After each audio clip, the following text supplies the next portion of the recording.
Assalamualaikum warahmatullahi wabarakatuh. Sahabat semua yang dirahmati Allah. Ini Masya Allah ya, adalah satu momentum yang luar biasa. Malam ini telah bertemu dua ahli hikmah yang syukur alhamdulillah malam ini adalah malam dan waktu yang ditunggu-tunggu oleh para pecinta daripada keduanya. Alhamdulillah bersama kita ada Ustadz Ujang Bustami yang tidak asing lagi dengan setan beleknya. Kedatangan tamu dari Malang, Gus Idris. Tidak mau panjang lebar, tentunya teman-teman penasaran ini kok bisa langsung ketemu bagaimana. Kami tahu ini adalah satu hal yang dirindukan oleh sahabat semua, para pecinta dari keduanya, untuk keduanya bertemu, dan syukur alhamdulillah malam hari ini atas izin Allah beliau bertemu, dan mari kita sabar. Assalamualaikum Ustadz Ujang Bustami. Waalaikumsalam warahmatullahi wabarakatuh. Apa kabar nih Ustadz Ujang? Alhamdulillah baik. Ini Ustadz Ujang nih kita lihat makin hari makin energik ini, Masya Allah nih. Si penting waras. Si penting waras. Sugi beras kan. Mulai keluar nih kan, punya beliau mulai keluar, Masya Allah. Sering ramas. Sering ramas. Keluarga sehat semua Ustadz? Alhamdulillah. Alhamdulillah. Baik, kita sapa juga Gus Idris dari Malang. Assalamualaikum Ustadz. Waalaikumsalam Apa warahmatullahi kabar? Alhamdulillah sehat. Insya Allah ini tiba-tiba bertemu, itu sudah janjian sebelumnya atau bagaimana nih? Karena ada cinta. Karena cinta. Masya Allah, luar biasa ini, baru pembukaan sudah begini nih ya. Karena cinta. Dan memang belum ada janjian sebelumnya. Belum ada janjian. Belum ada janjian. Masya Ya. Allah pertemukan ya di Cirebon ini. Masya Allah, sahabat, ini bertemu karena cinta, tidak ada janjian, karena sinyalnya sama-sama connect, ketemu, Allah mudahkan untuk ketemu. Makin penasaran tentunya sahabat semua, saat ini viral ya, bahwa ada satu metode dakwah yang memang ini agak unik dibawakan oleh keduanya. Yang rata-rata kalau mohon maaf ulama itu berdakwah di atas podium dengan mengajar dengan ilmu kitabnya, tapi Masya Allah beliau ambil satu pilihan, perjuangan dakwah amar ma'ruf nahi mungkarnya dengan satu hal yang berbeda, yaitu memerangi kemusyrikan ya, bangsa santet, ya dukun, setan apa Set? Setan belek. Setan belek, Setan engklek. setan engklek, Masya Allah.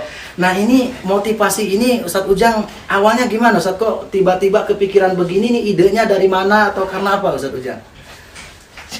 Ya, bukan ide, bukan apa ya. Bukan ide, Kan bukan. saya pernah menjelaskan di di konten saya juga bahwasanya saya dulu tahun 2004 itu kan pernah terjadi saya head to head di rumah saya di bawah itu dengan dukun santet. Dengan dukun santet. Ya, itu, dan dari situ terus berkelanjutan. Nah, bahkan waktu 2 tahun yang lalu juga kejadian lagi, cuman kita duelnya tidak di rumah, di luar. Waktu itu kan saya belum ngerti YouTube apa sih kon lah, ngerti. Jadi tarung aja. Dan kadang ada beberapa juga orang yang disakiti oleh santet apa. Nah, dari situ ada hikmah lockdown juga. Saya daripada sepaneng jadi saya nggak bisa marahin yang santet belan, yang setan belek pus ya kepret pus pak. Tempat ini salah satu khas beliau yang selalu dibawa-bawa dan nggak pernah beliau tinggal ya Jadi di begitu. kepret, Masya Allah. Idenya. Selamat. Jadi selama ini saya memantau konten-konten yang lain selalu terfokus pada pengobatan santetnya. Selalu terfokus pada pengobatan santet. Nah, saya berpikiran kenapa sih tidak datangin dukun santetnya aja kan? Lebih simpel kan? Nah, itu saya muncullah ide lah, ini harus didatangin aja, harus dibikin konten ini. Karena waktu itu kan belum ada tuh. Iya, Saya benar nongol, saja. datangin bos dukun santet kepretis kebuki kan. Ketika saya ngobrol baik-baik masih bisa baik-baik, oke. Kalau enggak ya wes ayo kan begitu. Dan yang penting anak ing datone abdi begitu. Ya, Wis prasangka wis sesuai prasangka wis Ya Allah. berani aja dulu lah wis. Berani dulu. Kalah sih urusan kau. Urusan kau, Masya Allah. Kalah wis bendera kuning. Ya, Rob, luar biasa ini beliau ya. Allah gimana prasangka hambanya. Jadi kalau hambanya berani, ya hanya Allah yang hanya patut ditakuti ya, Masya Allah. Ya Allah selalu kasih kemenangan di dalam peperangannya ya. Boleh terus ya saja. Nah, Gus Idris, motivasinya apa Ustaz? ini kan pilihan jalan dakwah ya, amar ma'ruf nahi munkar dengan memerangi kemusyrikan, perdukunan dan lain sebagainya. Ini sejalan dengan ini malah sekarang jadi YouTuber nih, viral di mana-mana. Enggak, pokoknya YouTube-nya, live-nya, acaranya Ustadz Ujang Bustami, juga Gus Idris ini viral, ini mendadak jadi YouTuber. Biasanya YouTuber itu yang dijual keluarga gitu kan, juga gaya hidup, luar negeri, refreshing. Nah, motivasinya apa nih Gus Idris nih? Bisa sampai kok jadi YouTuber sekarang? Ya sama seperti beliau ketika pandemi itu. Ketika COVID kita nggak ada kegiatan, ya biasanya dakwah, terus kita nggak bisa mengumpulkan massa karena lockdown itu. Ya kita bikin konten, kita videoin aja, orang minta tolong jamaah-jamaah itu. Ya. Awal motivasi kita 2011 itu ada jamaah yang sakitnya itu aneh, ya nggak bisa dideteksi oleh medis. Di situ kita berpikir keras gimana ini caranya, gitu kan? Ya akhirnya ketemu kalau ini fake non medis gitu, karena ada tanda-tanda indikasi non medis gitu kan. Ya awalnya di situ, tapi nggak kunjung sembuh. Sebulan sakit, sebulan sembuh, sakit lagi, sebulan sembuh, sakit lagi. Ini harus dicari akar-akarnya ini. Ya disitulah motivasinya sampai kita ketemu yang dalangnya, intinya gitu. Terus ini kan, mohon maaf, kalau kami melihatnya sebagai orang-orang awam, Ustadz Ujang, Gus Idris, ini kan cukup berisiko. Perangnya dengan satu hal yang gaib, ya, yang mereka ya. Kalau kita lihat juga di channel YouTube-nya itu dengan dukun santet yang kayak gimana, juga yang rata-rata mereka mensekutukan Allah, itu apa nggak ada takut resiko gitu loh, bakal bagaimana gitu Ustadz Ujang? Kan saya selalu mengatakan ketika iman dan takwa kita selalu ditanamkan dalam hati, kita takut satu hanya kepada Allah, itu aja. Ya Allah ya. Kalau sudah takut satu hanya kepada Allah, udah clear ya. Beres.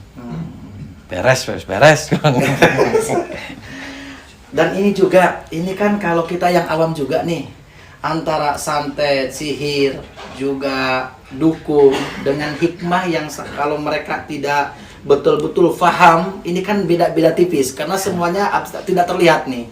Yang membedakan dengan jalan perjuangan dakwah melalui ilmu hikmah, kelebihannya Allah berikan kepada ini ustadz-ustadz berdua ini, apa yang membedakan dengan sihir, santet dan juga sejenisnya dengan perdukunan, karena mohon maaf, identiknya kalau sudah dunia supranatural itu sudah mesti dukun gitu loh. Ini juga perlu dipahamkan kepada seluruh pemirsa, sahabat semuanya dimanapun berada di rumah, agar tidak salah jalan Ustaz. Niatnya lagi pusing karena pandemi COVID-19, usahanya susah segala macam, mau datang ke ustadz yang datangi dukun. Nah, cara membedakan antara dukun dengan ustadz, dan ini adalah ilmu yang memang Allah berikan kelebihan kepada hamba yang terpilih, dan juga dukun yang memang sengaja, ini tuh bagaimana Ustaz? Cara membedakannya ini Ustaz? Kan kita mensupport dan mendukung penuh spiritualis yang ada di Indonesia, bahkan judahan spiritualis lah. Spiritualis itu adalah salah satu ilmu sedikit yang Allah berikan kepada manusia. Dan orang siapapun ketika Allah sudah tunjuk untuk menjadi spiritualis dan mempunyai kelebihan, kan sah-sah saja, terserah Allah kan ngasih ke siapa.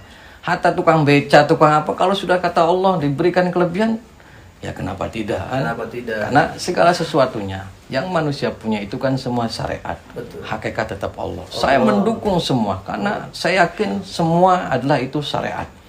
Mau berobat ke tukang beca, mangga, mau berobat ke dukun, mangga. Akan tetapi pesan satu, jangan pernah menyekutukan Allah. Ya, Rob. Karena semua itu adalah syariat, media. Kan karena dulu juga waktu zamannya Kanjeng Nabi kan, Rasul itu pernah ada salah satu sahabat yang sakit. Ketika dari rumahnya sakit, terus nyampe ke rumah Rasul kita sembuh. Baru masuk pintunya aja sembuh. Ketika sudah dikasih air sembuh, nyampe rumah sakit lagi. Nah akhirnya sampai frustasi kan seorang sahabatnya. Kenapa ini saya berobat ketika di rumahnya Rasul sembuh, tapi ketika di rumah sakit lagi. Nah di situ ada woro-woro di mobil pengumuman nanti besok ada pengobatan yang akan dilaksanakan oleh pendeta siapa gitu kan, Yahudi wa Nasoro gitu. Terus datang, begitu datang dikasih air sembuh dan blast, tidak sakit lagi. Kan akhirnya berpikirlah, saya berobat ke Rasul kok tidak sembuh-sembuh, tapi ini kepada Yahudi kenapa sembuh? Akhirnya kedengaran sahabat Ali, mau dibacok itu, ini kurang aja nih menyepelekan Rasul kita. Masya Allah. Akhirnya laporan lah kepada Rasul, ya Rasul, akhirnya dipanggil lah si orang itu untuk diomongin, kenapa? Udah sembuh, udah alhamdulillah ya Rasul, kemarin saya berobat. Oh begitu. Ini yang terus Rasul mengatakan, ini yang namanya penyakit Allah itu sudah tentukan. Ketika penyakit itu dikasih sama Allah, ini nanti sembuhnya tanggal sekian, bulan sekian, detik sekian. Nah itu waktu ke saya, karena yang ada dalam diri kamu itu adalah jin. Jadi jin itu ketika masuk ke rumah saya takut, kabur. Ketika kamu ke rumah lagi, ya pasti jinnya mendekat lagi. Itu pas Yahudi kamu ngasih air, Allah sudah menentukan jam segitu, detik segitu sembuh, ya pasti sembuh. Nah itu kita ambil pelajaran bahwasanya semua ada syariat dan hakikat Allah. Dan di situ pun Rasul membuktikan, nih kalau kamu tidak percaya sakit kamu ada jin, saya tunjukin jinnya. Maka keluarlah itu kucing hitam kan, keluar. Nah itu, jadi kita garis bawahi bahwasanya saya mendukung dan saya hormat penuh kepada spiritualis bila mana spiritualis itu menggunakan ilmu dari Allah untuk kebaikan, jangan pernah untuk menyakiti. Tapi kalau sudah untuk menyakiti, menzalimi orang-orang yang tidak bersalah, nah di situ saya yang tidak setuju. Perang pokoknya sudah. Karena semua itu adalah ilmu dari Allah. Betul. Jadi mau berobat ke siapapun mangga. Karena itu adalah syariat. Karena dokter tidak bisa menyembuhkan, saya tidak bisa menyembuhkan, bahkan kiai pun tidak bisa menyembuhkan. Allah hakikat. Allah adalah yang bisa menyembuhkan. Luar biasa. Begitu. Semua. Jadi saya tidak nantang acak-acak dukun, tidak. Saya datang baik-baik. Kalau mau ayo Sama-sama kita untuk berjuang. jangan pernah menyekutukan Allah. Betul. Kalaupun melewat ya saya lempengin. Nggak mau ya, ayo. Nah, kan jadi karena wacananya dukun semua diraja, tidak ada. Saya tidak ada ya. ngeraja. Sudah sampai ada wacana begitu ya? Saya tidak dendam sama dukun. Saya Tidak ada hormat masalah, semua ya? sama spiritualis. Saya hormat. Saya hormat dan saya angkat topi karena semua itu kelebihan. Tidak semua orang dikasih sama Allah punya kelebihan. Tapi kalau sudah menyekutukan Allah dan sudah menyakiti orang dengan modal uang, terus berani menyakitin orang dari belakang, nah itu yang tidak benar. Kenapa sih cari duit tidak yang lain aja? Iya. Begitu. Iya, yang wajar-wajar gitu ya. Masya Allah, makin menarik sahabat semua. Gus Idris, banyak juga ini Masya Allah, ini kecintaan terhadap jalan pengobatan melalui jalur hikmah ini sangat dicintai. Terbukti ini selalu setiap video yang dinaikkan dalam apapun itu, dalam sweeping, datangi para dukun atau Gus Idris dalam mengobati, itu selalu diminati dan disukai. Tapi juga ada sebagian masyarakat yang tidak menerima ini adalah khayal. Ini sudah 2020, nggak mungkin ada begini begitu segala macam. Artinya mohon juga diyakinkan Gus Idris, apakah memang ilmu hikmah ini memang ada gitu kan segala macam, karena mungkin hanya beberapa orang saja yang bisa menyaksikan dan melihat ini gitu loh. Kalau orang awam juga kadang ya mudah sulit untuk dipahami gitu loh, Gus Idris. Ya. Yang pertama tentang kemusyrikan tadi ya. Ini agak menarik juga, Ustaz. Tentang kemusyrikan tadi itu Allah menciptakan ilmu kan ada 5. Yang pertama itu irhas, yang kedua itu mukjizat, yang ketiga itu karomah, yang keempat maunah, dan yang kelima istidraj. Ini yang kita terkadang masyarakat bingung membedakan, ya, yang menyerupai dukun dan yang menyerupai ustaz. Di sini yang kita agak membingungkan, ini harus paham mungkin ya. Di sini harus paham. Yang pertama irhas itu kan maziyah yang diberikan Allah kepada hamba yang belum diangkat nabi, para nabi yang belum diangkat kenabiannya.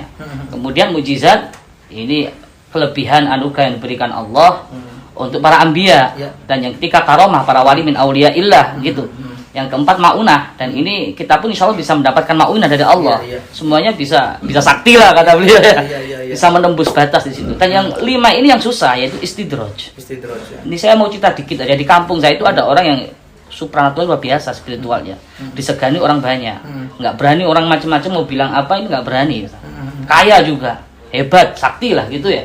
Kemudian suatu saat ini orang tersebut pesan kepada anaknya 4. Jangan sampai ketika saya mati, wasiat jangan sampai ada satu orang pun yang berani masuk kamar saya. Kan gitu. Ternyata singkat cerita beliau wafat setahun, 2 tahun, 3 tahun. Ini sengketa ini anak 4 ini. Anak 4 sengketa sampai ada satu anak yang ngotot ingin dibongkar kamarnya. Karena penasaran gitu, Ustaz, wajar aja. Sampai kalau nggak boleh dibongkar ini, sampai dia lebih baik saya mati nggak diakui keluarga daripada nggak bongkar. Gitu. Akhirnya kita tuh ikut datang di situ. Alhasil singkat cerita dibongkar dan subhanallah, Ustaz. ternyata di kamar mandi, khususnya di klosetnya itu kececeran ayat-ayat Al-Quran. Ya Rabb, astagfirullah. Ayat Al-Quran. Ayat Al-Quran. Ayat Al-Quran. Dan ketika syariatnya nggak nampak ini beliau, nggak pernah sholat Jumat, nggak pernah sholat bersama kita, nggak pernah. Allah alam ya Allah yang tahu. Tapi yang membuat kita penasaran di situ ayat Quran terceceran di kloset. Nah, di situ mungkin kita membedakan antara istidraj mana mauna ini yang susah di sini, tadi ya. Antara spiritual yang tadi itu. Terkait tentang tadi tanyaan apa yang kedua tadi? Apa namanya, ini kan beda-beda tipis nih Ustaz, untuk meyakinkan kepada sahabat semua bahwa ini adalah hikmah yang memang ini juga kita wajib percaya terhadap hal yang gaib, dan ini adalah sebuah kebenaran hanya Allah yang memilikinya, dan Allah pilih antum berdua untuk bagaimana juga bisa berjuang amar ma'ruf nahi munkar di jalan ini bagaimana. Khawatirnya juga ya itu tadi, ketemunya di masyarakat yang awam, ya inginnya datang kepada ahli hikmah, memohon pertolongan kepada Allah dengan sebab orang-orang seperti antum, tapi salah jalan gitu loh. Nah, kiat memilihnya itu seperti apa? Mesti hati-hatinya seperti apa, Ustaz? Ya tinggal kita lihat aja. Kesehariannya atau apa? Bukan, dari dialog juga, cara menyampaikan juga. Allah dan Rasulullah hilang atau enggak? Ya kayak beliau kan selalu mencintai sholawat. Masya Allah. Luar biasa ya. Iya. Kekuatan sholawat. Kekuatan Allah. Kita berharap kepada selain Allah pasti kecewa kan gitu. Ya, apalagi berharap sama dukun, setan belek ya kan. Pasti dikecewain tuh. Iya, beliau selalu mengajarkan kan. Beliau, saya juga sering nonton YouTube beliau. Masya Allah. Selalu mengajarkan kita hanya pasrah sama Allah, berharap hanya kepada Allah. Selain Allah semua mengecewakan. Semua mengecewakan. Ya, dan juga beliau mengkampanyekan sholawat. Ya Allahumma shalli ala Nabi Muhammad. Allahumma shalli ala sayyidina Muhammad. Jadi kesimpulannya gini aja Ustaz. Kalau datang kepada orang yang ahli spiritual, kalau Allah dan Rasulullah hilang, sudah. Syariatnya enggak ada, ya sudah. Terus ini kita mau tanya lebih dalam lagi nih Ustaz Ujang dan Gus Idris. Ini awalnya diniati tidak sih nih? Pakai cara-cara ini kan Masya Allah nih. Ini Ustaz Gus Ujang ini kita sama-sama tahu, sahabat semua dimanapun berada, ada dukun, sweeping, bulat. Itu memang tujuan atau memang awalnya gimana itu sampai bisa kok sekarang ya gimana itu Ustaz? Ya kan saya informasi. Oh, informasi. Informasi dari WA dan telepon ke saya. Oh, ada info. Ada. Jadi nggak ujuk-ujuk sweeping. Dukun nggak gitu ada ya? informasi. Oh, Masya Allah. Kalau masih ditelepon baik-baik ya enggak. Kalau masih ngotot ya wis parke kan gitu. Iya. Terus kita ini sering dengar cerita Gus Idris bahwa yang memang concern di dunia ilmu hikmah ini ada resiko besar, yang sampai katanya kalau kita bantu ngobati siapapun yang minta diobati dengan jalan hikmah ini, nyerang dari diri kepada diri sendiri dan kepada keluarga. Itu bagaimana, betul atau tidak itu Gus Idris? Iya, ada juga, betul, kadang keluarga kita diganggu. Iya, kalau nggak kita betengi ya bisa juga mengarah ke keluarga kan juga begitu. Mungkin penasaran sahabat semua. Ada beberapa pertanyaan lagi nih Gus. Ini futuh ya, artinya Allah buka sukma atau futuh sampai bisa menerawang kepada hal yang gaib. Tidak semua umat Allah pilih, tidak semua manusia Allah pilih. Ini sebenarnya bisa dipelajari nggak sih ilmu hikmah ini? Satu jam. Ya, semua ilmu kan pasti ada belajarnya. Ada belajarnya. Orang sarjana ekonomi aja kuliah kok. Sarjana hukum aja kuliah kok. Berarti beliau punya guru, bukan hanya cuma nyomot ya Ustaz ya. Kan ada tata cara semua. Oh, nggak sembarangan sahabat. Kan sholat aja kan ada tata caranya. Ada tata cara. Sholat yang baik begini. Kan begitu. Ini kita bocorin nih sekarang biar puas teman-teman semua, nggak ragu, yakin kepada Allah dengan sebab-sebab beliau, insya Allah apapun Allah sehatkan, Allah mudahkan setiap hajatnya. Nah ini Gus Idris dulu, tolong dong Gus, ini kan orang nggak tahu nih profilnya, taunya Gus Idris salah satu pemilik pondok pesantren juga yang sekarang sedang dibangun. Sahabat semua, doakan beliau, Masya Allah, ambil jalan dakwah ini.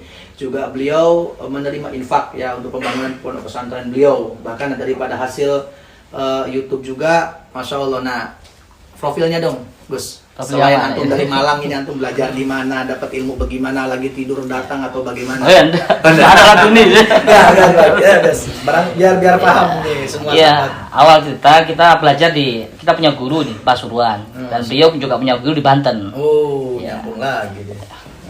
Terus punya guru di bidang spiritual, terutama di jurus asma. Di situ jurus asma ini ada 4 tingkatan kalau di kita, mungkin kalau di beliau beda ya. Lebih tinggi, Masya Allah. Masya Allah ini saling merendah semua ini, bingung nih kita nih. Ada 4 tingkatan. Kalau tingkat pertama itu ada 32 gerakan. Yang mana 32 gerakan ini beda semua, fungsinya juga beda. Yang kayak beliau lihat di YouTube-nya mencabut ilmu, itu juga ada gerakannya sendiri. Asma jurus ya. Itu ada belajarnya di situ. Artinya memang belajar ya? Belajar, nggak ada sarjana ekonomi aja belajar. Tiga Ustaz Ujang Bustami, profilnya Ustaz. Artinya Profil, kalau bagus. mungkin sebagian masyarakat Cirebon, Masya Allah antum cukup terkenal. Ini antum sudah sampai kemana-mana Ustaz, luar negeri, Saudi Ustaz. Kita punya teman di Mekah, sahabat semua. Langsung Ustaz, Wong Dewek, nah, orang Cirebon kebetulan ada di Mekah. Wong Dewek, ini Ustaz Ujang viral, nonton di Mekah. Lockdown juga Ustaz nggak bisa kemana-mana, nonton antum, Masya Allah YouTube-nya. Nah, ceritain dong profilnya. Aduh, profil kayak Ya pengen artinya dulu ngelamar. belajar di mana, sikat-sikat aja Ustaz. Kayak ngelamar Nggak kerja, nggak mesti Bro. buka dapur lah. biar yakin gitu Ustaz. Saya 93 itu masih kelas 5 SD. 1993 masih kelas 5 SD. Kelas 5 SD Ah. dan saya putuskan untuk tidak sekolah lagi. Tidak sekolah pendidikan formal lagi. Iya, sampai kelas 5 SD. Sampai kelas 5 SD. Terus kemana Ustaz? Dan saya selesai nggak sekolah. Nggak sekolah sama sekali? Enggak. Nah, ini dapat dari mana, Ustaz? Saya nggak punya ijazah. SD, SMP saya nggak Nggak punya punya? ijazah, nggak punya. Tapi beliau pintar bener kok. Nggak punya ijazah, Masya Saya Allah. 93 saya ngomong ke abah saya, udah saya nggak mau sekolah, capek. Saya nggak bisa makan bangku sekolah.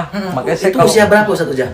usia berapa? Ya? Kan kelas 5 ya. Kelas 5 berarti usia kurang lebih 11 ya. 11 tahun. Ya, 11. Saya langsung minta mondok sendiri Masya Allah. di pesantren Kempek. Oh di Kempek. Saya selama 7 tahun. Allah. Setelah dari Kempek, saya langsung pergi ke Kewagian Pare Di Jawa Timur. di Fathul Ulum di Masya Allah. Kiai Hanan. Ya Rob.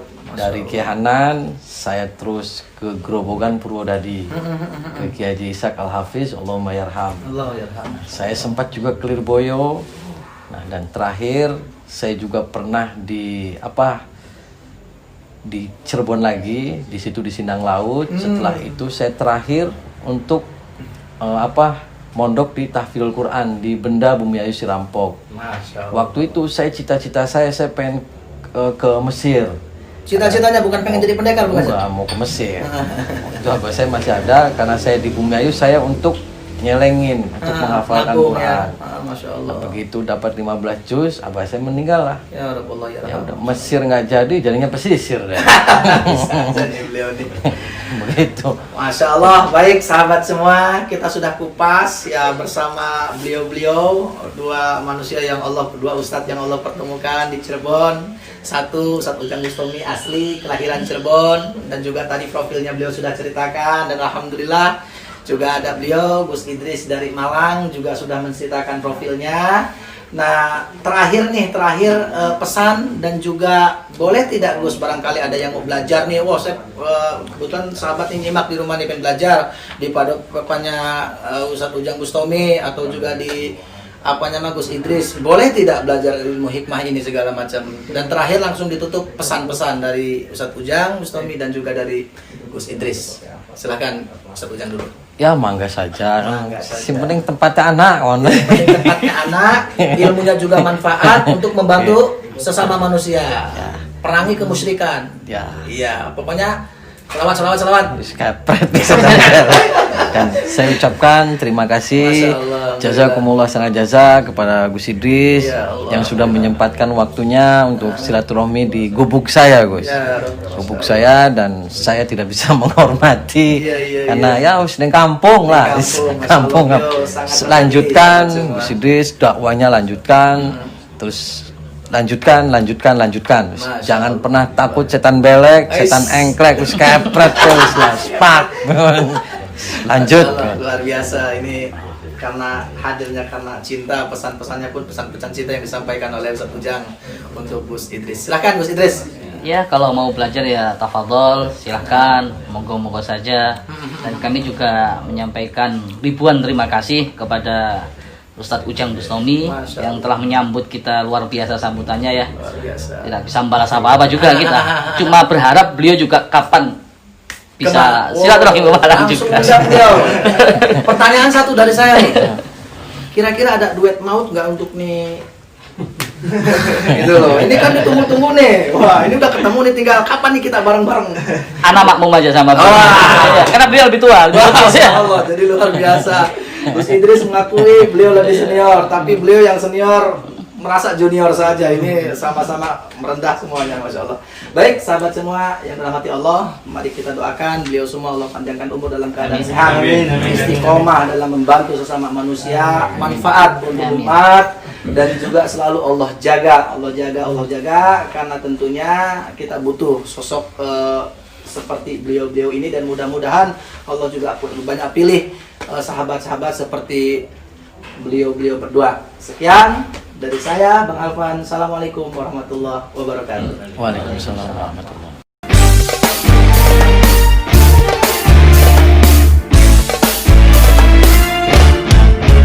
Laskar Thoriqul Jannah, Laskar Thoriqul Jannah, yang ma'ruf dijalani, yang munkar diperangi, bersama-sama guru kita semua, Gus Idris yang setia membimbing kita. Al-Quran iman kami, Al-Quran pedoman kami, Al-Quran petunjuk kami, Al-Quran satukan kami.